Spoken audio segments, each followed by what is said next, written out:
People के पेड़ की चुड़ैल। वरुण शहर में अपनी बीवी नीलम के साथ रहता था। वो एक कंपनी में सिविल इंजीनियर की नौकरी करता था, पर कुछ दिनों से उसके द्वारा बनाई गई बिल्डिंग्स में प्रॉब्लम आने की वजह से उसका बॉस उसे अपने कैबिन में बुलाकर कहता है, वरुण, मैं कुछ दिनों से देख रहा हूँ कि तुम्हारा काम में बिल्कुल भी ध्यान नहीं है। अगर ऐसा ही चलता रहा तो हमारी कंपनी का नाम मार्केट में खराब हो जाएगा। सर प्लीज मुझे माफ कर दीजिए, आगे से ऐसा नहीं होगा। वरुण का बॉस उससे कहता है कि अगर अगले प्रोजेक्ट में कुछ भी गड़बड़ हुई तो वो वरुण को जॉब से निकाल देंगे। वरुण किसी भी हालत में अपनी जॉब नहीं खोना चाहता था, इसीलिए वो अगले प्रोजेक्ट के लिए अपना बेस्ट देने का वादा करता है। हम अपने नेक्स्ट प्रोजेक्ट में एक गांव में आश्रम बना रहे हैं और हमारी एनालिसिस के हिसाब से जो जगह चुनी गई है वो वहां आसपास के सभी गांवों से सबसे नजदीक पड़ती है। तुम कुछ ही दिनों में तैयारी करके वहां जाकर अपना काम शुरू कर दो।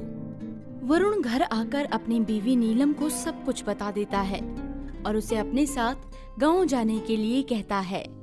दोनों अपना सामान पैक करके कार से गांव के लिए निकल जाते हैं। कुछ घंटों की ड्राइविंग के बाद वो लोग उस गांव में पहुंच जाते हैं जहां प्रोजेक्ट का काम होना था। वहां पहुंचते ही वरुण को एक आवाज सुनाई देती है, वापस चले जाओ, नहीं तो बहुत बुरा होगा।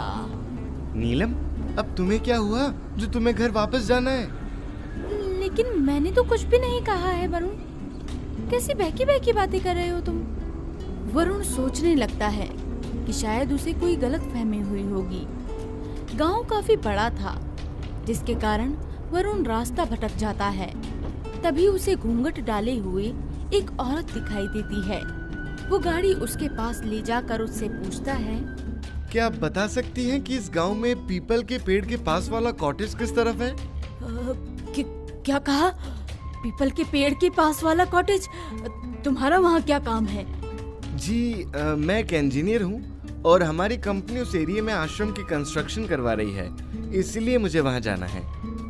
औरत उसे बताती है कि वो जगह बहुत डरावनी है। आज तक जो भी वहाँ जाता है वो जिंदा वापस नहीं लौटता, इसीलिए उसे भी वहाँ जाने का इरादा छोड़ देना चाहिए। वरुण उसकी बातों को अनसुना करके गाड़ी लेकर निकल जाता है और वो औरत वहीं खड़ी रह जाती है। लगता है कि आज ये शिकार बनने आया है। दूसरी ओर वरुण आखिरकार कॉटेज पहुंच जाता है। गाड़ी से सामान उतारकर दोनों लोग कॉटेज में सामान रख देते हैं। तभी वरुण नीलम से कहता है, नीलम, क्यों ना हम दोनों घूमने चलते हैं, क्योंकि कल से तो मुझे बहुत काम करना है। नीलम उसकी बात मान लेती है और वरुण के साथ बाहर घूमने निकल जाती है। रास्ते में चलते हुए वरुण को किसी औरत के रोने की आवाज आने लगती है।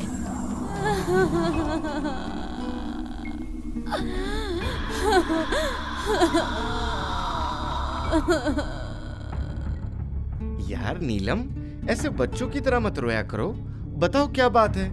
तुम्हें हो क्या गया है? मैं क्यों रोऊंगी? वरुण ये देखकर हैरान हो जाता है कि आसपास तो कोई भी नहीं है जो रो रहा हो। वो नीलम से अपने बर्ताव की माफी मांगता है और फिर से चलने लगता है। चलते चलते उसे पीपल का पेड़ दिखाई देता है। फिर वो नीलम से कहता है, देखो नीलम, यही है वो पेड़ जिसको मुझे अगले प्रोजेक्ट के लिए काटना है।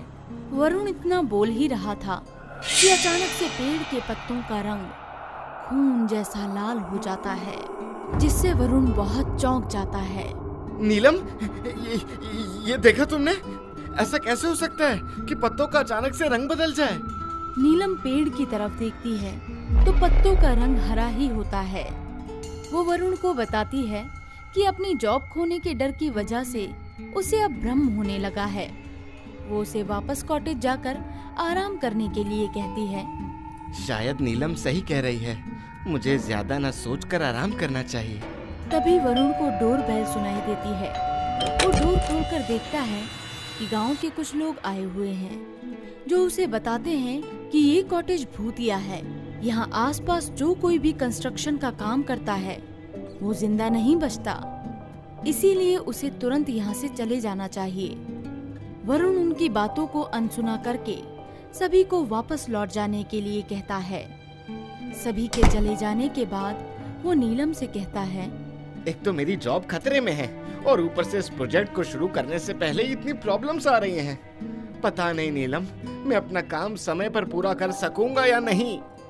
नीलम उसे ज्यादा परेशान ना होने को कहती है और वरुण को आराम करने के लिए कहती है। अगले दिन वरुण अपनी टीम के साथ पेड़ को काटने के लिए जाता है। उसकी टीम के लोग गांव में फैली अफवाह की वजह से पेड़ को काटने के लिए वरुण को मना कर देते हैं। अगर तुम लोग इसको नहीं काटोगे तो मैं इस पेड़ को काट दूंगा, जिससे ये अफवाह भी झूठी साबित हो जाएगी। इतना कहकर वो कुल्हाड़ी लेकर पेड़ को काटने लगता है। टीम के लोग डर की वजह से वहाँ से फौरन भाग जाते हैं। कुछ देर बाद अचानक से वहाँ एक भूकंप आता है, जिस वजह से वरुण नीचे जमीन पर गिर जाता है। अरे यार, ये क्या हो रहा है? वरुण इससे पहले खड़ा हो पाता, उसे जमीन से कुछ आवाज आने लगती है और देखते ही देखते जमीन में से बहुत सी पेड़ों की जड़ें बाहर आती हैं और वरुण के पैरों को पकड़ लेती है। वरुण जड़ों को कुल्हाड़ी से काटकर जैसे ही भागने वाला होता है कि पेड़ की टहनियां अचानक से लंबी हो जाती हैं और वरुण को पकड़कर पेड़ से उल्टा लटका देती है। हे भगवान, कहीं ये वही काला साया तो नहीं? तभी वरुण के सामने पत्ते हवा में उड़ने लगते हैं और एक चुड़ैल सामने आ जाती है। वो 2 पत्ते वरुण की तरफ फेंकती है, जिससे उसका मुंह बंद हो जाता है। तो क्या लगा तुझे कि तू मेरे घर को तोड़ेगा? हाँ? आज मैं तुझे ऐसा सबक सिखाऊंगी कि तू जिंदगी भर याद रखेगा। चुड़ैल अपनी जादुई शक्ति से सुई जैसे नुकीले पत्ते वरुण की ओर फेंकती है, जिससे उसे बहुत चोट लगती है और उसके शरीर से बहुत खून निकलने लगता है। दूसरी तरफ नीलम भूकंप आने के बाद वरुण को फोन लगा रही होती है, पर उसका फोन नहीं लगता। परेशान होकर वो वरुण को देखने के लिए जल्दी से पेड़ की तरफ जाती है। नीलम के होश उड़ जाते हैं जब वो वरुण को खून से लथपथ पेड़ से लटका हुआ देखती है। ओह माय गॉड, वरुण, मुझे जल्दी से कुछ करना पड़ेगा। नीलम जैसे ही वरुण को छुड़ाने के लिए जाती है कि चुड़ैल उसके और वरुण के बीच आकर खड़ी होकर कहती है, अच्छा, तू ही इसकी बीवी है ना? मैंने तुम लोगों को पहले भी बहुत चेतावनी दी, पर तुम लोग नहीं माने, इसीलिए तेरे पति की यही सजा है। तुम इन्हें छोड़ दो, इन्होंने तुम्हारा क्या बिगाड़ा है?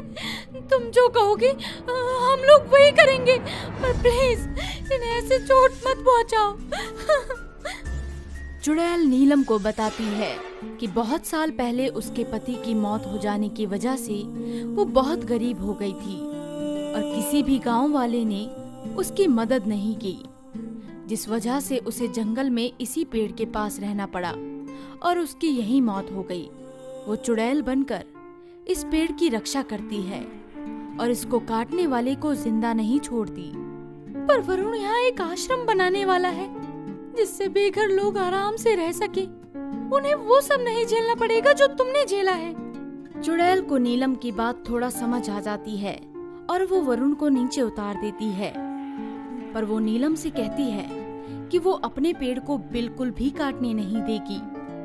मेरे पास इसका एक हल है, क्यों ना हम इस पेड़ को कहीं और लगा दें, जिससे पेड़ को भी काटना नहीं पड़ेगा और आश्रम भी बन जाएगा। चुड़ैल नीलम से कहती है कि ये तो उसके बाएं हाथ का काम है। तभी चुड़ैल अपनी जादुई शक्ति से पेड़ को जमीन से निकालकर हवा में उड़ाती है और बहुत दूर जंगल में उसे लगाकर उसी पर रहने लग जाती है। नीलम वरुण का इलाज करवाकर उसे सब बताती है। अच्छा, तो पहले मेरे साथ हुई अजीब घटनाएं उस चुड़ैल की वजह से हुई हैं। वरुण अब बहुत अच्छे से अपने प्रोजेक्ट को पूरा करने के लिए मेहनत करता है और डेडलाइन से पहले ही आश्रम बनवा कर वो अपनी जॉब को सेव करके नीलम के साथ खुशी खुशी रहने लगता है।